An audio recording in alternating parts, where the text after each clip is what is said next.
Assalamualaikum warahmatullahi wabarakatuh. Alhamdulillahirabbil alamin. Allahumma shalli ala sayyidina Muhammad salatan taj'aluna biha min ahli al-ilmi dhahira wa batina wa tahsyuruna bi ibadika as-salihin fi dunyana wa ukhrana wa ala alihi wa sahbihi wa sallim. Rabbi syrah li sadri wa yassir li amri wahlul 'uqdatam min lisani yafqahu qawli. Qala al-muallif rahimahullah nafa'ana bi ulumihi rabbil alamin. Subhanaka la ilma lana illa ma 'allamtana innaka antal alimul hakim. Pelajaran ke-34, al-hijratu ila Taifi, hijrahnya Nabi ke Taif. Lama manakala ra'a Rasul, melihat oleh Rasul sallallahu bukan Rasulah, melihat oleh Rasul sallallahu alaihi wasallam istihanata, akan penghinaan Quraisyin, orang-orang Quraisy, kafir Quraisy, bi dengannya Nabi, hajara, niscaya hijrahnya Nabi fisanatil ashirati, pada tahun ke-10 kenabian, ila Taifi, ke negeri Taif, ma'a Zaid bin Harithah, beserta Zaid bin Harithah.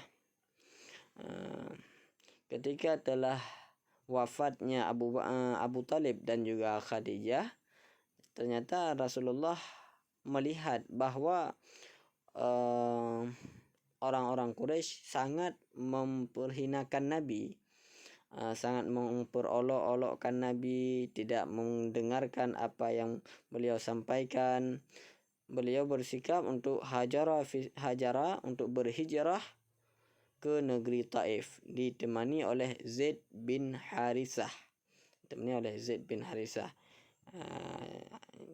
Beliau pergi berdua ke negeri Taif tanpa menggunakan kendaraan. Beliau keluar dari kota Mekah menuju ke negeri Taif tanpa mengendarai kuda atau kendaraan yang lainnya, karena jika beliau mengendarai kuda maka orang-orang Quraisy tidak akan membiarkan beliau pergi.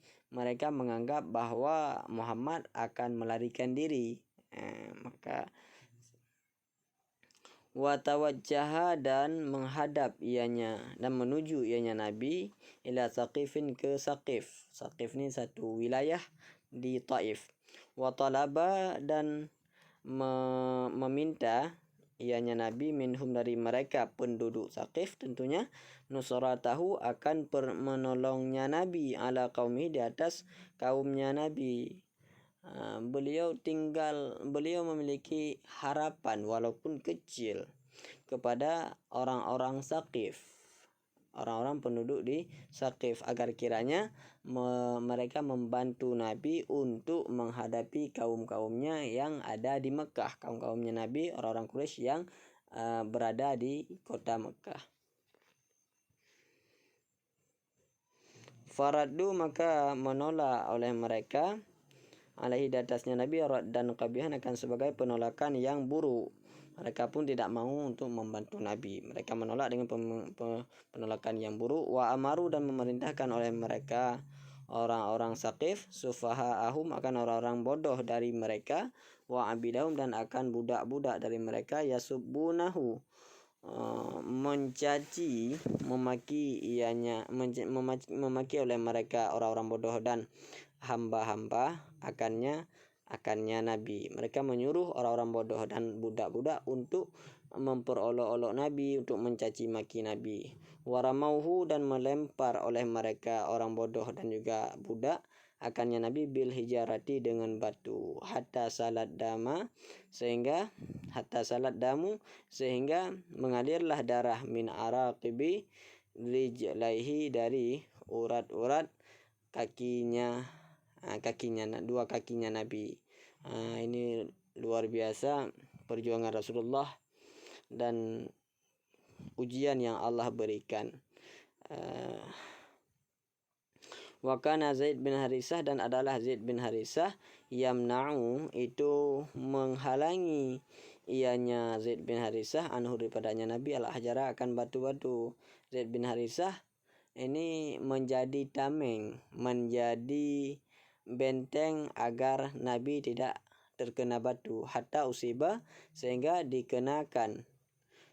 ditimpakan akan ianya Zaid bin Harithah bijarahatin dengan luka-luka fi ra'si di kepalanya Zaid bin Harithah, karena Zaid bin Harithah berdiri di depan Rasul supaya batu yang dilempar tidak mengenai tubuh Rasul, malah mengenai Zaid bin Harithah, sehingga beliau menderita luka-luka di kepala.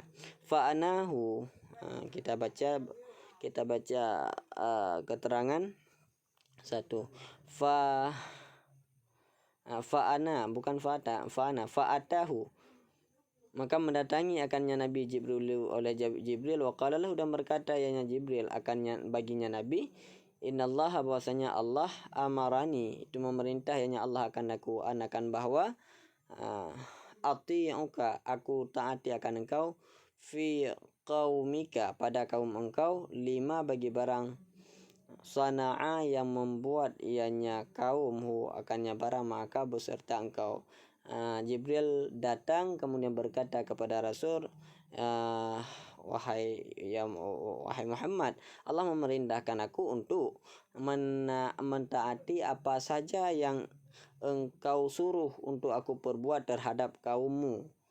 Faqala alaihi salatu wassalam, maka berkata ianya Nabi alaihi salatu wassalam, Allahumma hdi, ya Allah, beri petunjuk olehmu qaumi, akan kaumku, fa innahum, maka karena bahwasanya mereka la ya'lamuna, itu tidak mengetahui oleh mereka.